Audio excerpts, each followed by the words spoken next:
Hi guys, it's the Ride with Roland again, and today I have this 2019 Africa Twin Adventure Sports. That's a long word. And I'm gonna give my honest review about it. And I know, there are many reviews out there, but I'm gonna do it a little bit different. I'm gonna discuss with you 11 points of this motorcycle, and I give it a number from 0 to 10. Well, 10 means awesome, and 1 means it's crap. This is my personal review of the bike, so it could be different than your experience. It's like with eating. Not everybody loves steak, right? Incredible hot here, so without further ado, let's jump right into this one. Okay, before I run through all the points of the bike, let's throw in some specs for the people who love specs and numbers, etc. The Africa Twin Adventure Sport, and yes, that is a very long name, has a 990 hcc liquid-cooled Unicam 4-stroke parallel twin. Yeah, talking about long names here. It has 4 valves each cylinder, a compression ratio from 10 to 1, what seemed to be the perfect ratio for a powerful, but at the same time, a long-lasting engine. It has throttle by wire. It comes in 2 versions, DCT and non-DCT, where DCT stands for dual clutch transmission. But in plain English, a DCT is an automatic gearbox, so just like with scooters, you don't have to shift. Mine is just a regular one with manual gears, so the non-DCT version. Yeah, well, I like that better. The front fork is a 45mm inverted telescopic fork with 9.9 inch travel, and that is 251mm. The rear has a ProLink system with a single shock and a 9.4 inch travel, that is 238mm. The front brakes have 2 4-piston hydraulic calipers with 310mm discs, of course ABS, and the rear brake has a single 1-piston hydraulic caliper with a 256mm disc, and yes, also with ABS. It has a 21-inch front wheel and an 80-inch rear wheel. The height of the bike is 61.8 inch, and yes, that is very high. The seat height is between 36.2 inches until 35.4 inches, so not really ideal for the short riders out there. You have a ground clearance of 10.7 inches. A fuel capacity of 6.4 gallons, or that is 24 liters, and the whole machine weighs about 533 pounds, so that's around 241 kilograms. Okay, boring, let's put this to the test. So let's start with point number 1, the engine. Well, first I have to say the engine is really smooth, but it's also really fun, this engine. It gives you, every time when you hit the throttle, like it gives you a smile on your face. And I know it's not the fastest kit out there, because that's what you hear people complain about. I think the bike is actually fast enough. It is not the fastest, but let's be honest here. If you want a race bike, you're not going to buy an adventure bike, right?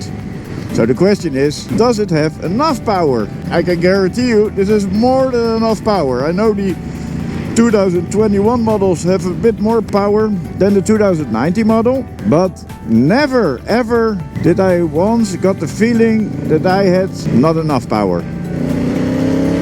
It pulls like crazy. It has a lot of torque. It's more than enough. If it's not enough for you, then maybe you're sitting on the wrong bike. The kind of bike. But the engine, yeah, well, it runs very, very smooth. Really very smooth. I don't know how you say it, guys. I'm from the Netherlands, so yeah, well, my English sucks sometimes. But it has this raw kind of twin feel with it's just fun. It is just fun to ride it. It shifts also very smooth. It's, yeah, well, it's a typical Honda, you know. It's all very smooth. Nothing to complain there. I give the engine an 8. I would give it a 9 if it has a bit more power, but then again, I don't need it. It has enough power. So yeah, an 8 for the engine. Point number 2. The electronics of the bike. Well, this is not really a fancy bike like a GS. It doesn't have that much electronics in it. It has ABS, what you can switch off. It's nice for if you're going off-road. It has traction control. It has engine braking. Got heated grips. It's always handy for in the winter. And I think with the board computer, that's basically it. The 2021 and 2022 models, they have a lot more electronics. This one is kind of basic. I don't mind at all, because all the necessary electronics are on it. And let's be honest here, the more electronics you have, the more chance it will break down on you. So the electronics, yeah, well, it's not like the Star Trek Enterprise, but it's good and it has all the necessary things on it. Let's give it a 7. Point number 3, the brakes. Well, I think the brakes are very good. But it has a deep dive. When you like this, whoa, you're going over the front almost.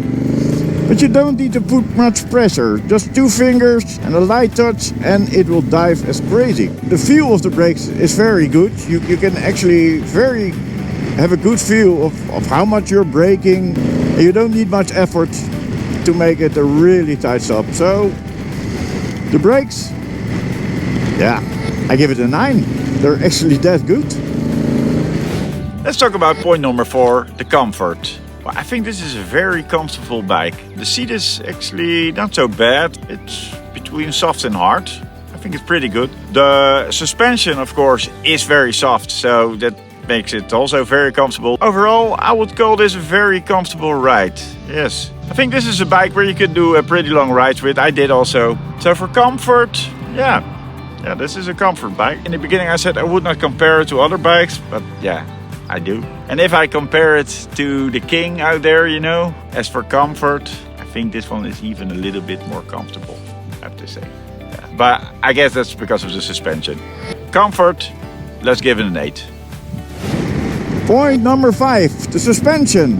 With the adventure bike, the suspension is pretty important, of course. Well, it is kind of soft, the suspension. So you won't feel anything of the road, you know, it's really smooth. It is of course made for off-road. You have this long travel. And so for off-road this will be perfect. But for on the road, well, it doesn't feel that bad actually. Some people complain about it, that it's not made for the road or that kind of shit. Bullshit, that's just bullcrap. Of course it's made for the road. But then again, you don't ride it like a sport bike. You don't, look, I got a lot of brothers here. Well, that's a ride out. I rode this bike also in a very curvy road and yeah, well, it handles fine, the suspension. A little bit stiffer, would be probably better, but there was not one time I actually found that it was too soft or whatever. But maybe I don't ride it as hard as maybe some of you riders will do. But if you're like me, like a normal rider who just rides for pleasure and not risking his life every ride, this is fine. For off-road I couldn't test it yet. I wanted to go off-road. I made a video about that, but there was a bit of a problem because it was on sand and I have road tires. It's not gonna work out, so there was a disaster. But I've tried some hobbly strong gravel and it was fine. It was doing fine and it was taking all the bumps very nice. So you don't have this feeling you shake off the bike. So I have to give it, well, let's give it an 8. Point number 6 is the weight. Guys, this is a heavy bike. I said I would not compare it to other bikes, but if we compare this one to the King out there, it is less heavy than a GS on paper, but it feels more heavier. And that's because it's top heavy. And when you fill up the gas tank, it is more top heavy then. Like with the GS, you don't feel it when the gas tank is full. Here you feel definitely a difference. And you feel it when you do slow maneuvers, then you feel, all right, this bike is becoming heavy. And so I was doing a trip, I will put a link here and you see me camping. And so the bike was packed with camping gear and stuff. And I was riding with Charles, a friend of mine. He rode a GS. So he was taking all those turns very fast and I felt it, that I was packed and I couldn't keep up with his tempo. Well, not safe if I wanted to ride safe. And so, yeah, the bike was, especially for some hairpin turns, it was difficult to maneuver. And it is a big bike, we all can see that. So, but it is kind of heavy. So for the weight, I give a 6. That brings me to point number 7, the handling of the bike. Well, it has a 21-inch front wheel, it has this long suspension, but yeah, it handles fine. It handles perfectly. I can swoop it around on tight corners and yeah, the bike is doing it with ease. Dutch cows, by the way, hello. But yeah, it's a pretty easy to ride bike. I cannot say that's a real problem. On slow maneuvers you can feel its weight, but well, if you're riding you don't feel it. If I compare this to the BMW, the GS, you cannot take the corners that hard, but overall it's doing fine. But so the handling, if I have to believe internet, then some say it don't handle at all. And then I see videos like Max Wrist was riding the Twin and it was actually scraping the pegs with it. So yeah, I think it's all depending on the rider. I can assure you this is actually handling fine. It's an easy bike to ride. It's not a very difficult bike to ride. So let's give it a 7. Considering other bikes out there, let's give it a 7. Why not? Point number 8, the wind protection. The wind protection is actually very good. You got these wind deflectors on the bike.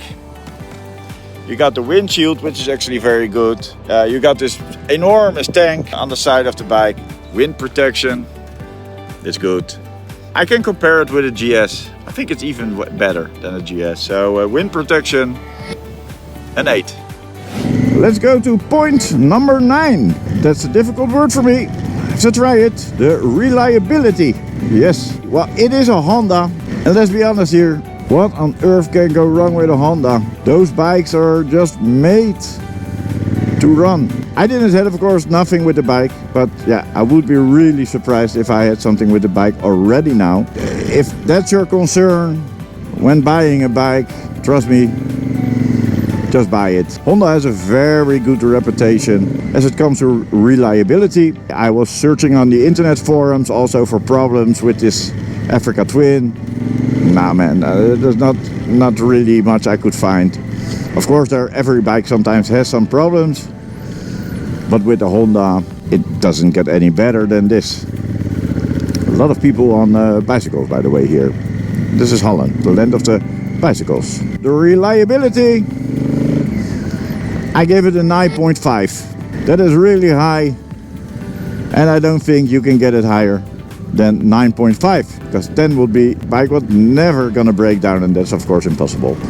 Number 10, the fuel economy. This is a word I really have to look up because I'm not sure if that's the right word, but you know what I mean, how much it drinks while you're riding. I think this is a pretty good one. It runs about 22 kilometers on a liter. It depends, of course, how you ride it. When I'm hanging on a throttle like a maniac, I'm not sure if I get 22 out of it. Probably 16 then, or 15.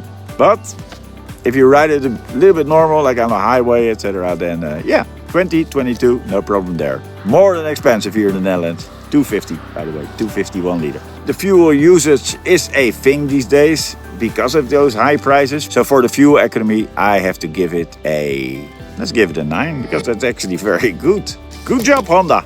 Last point, there's a bonus point, the sound. Well, the sound is actually very good. And I cannot show it to you because I see all those videos where they record the sound of the bike and it just all sounds like a potato. So you have to trust me on this one, or you need to listen it in the real life. But the sound of this engine is actually very good. But for the ones who just want to hear it, I will start the bike and try if you can hear it. This is the sound.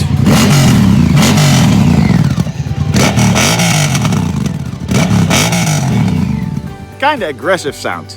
I like it. Yeah, sound is good. So for the sound, it's not really important, but after all, it is a thing with bikes. Let's give it a 9. Sound, a 9. Alright, so let's wrap this all up. Anyway, here are the pros and cons of this bike. I will pick 3 pros and 3 cons. Let me start with the pros. Alright, the first pro must be the price. Well, it is a high price bike, but second hand you can buy them for a lot lower because the price drops pretty fast second hand. And I think it's a very good value for the money you get. So price, good. Second pro must be the reliability, because it's a Honda and let's face it, this will bring you around the world 10 times without problems probably. The reliability of a Honda, that must be absolute a plus point.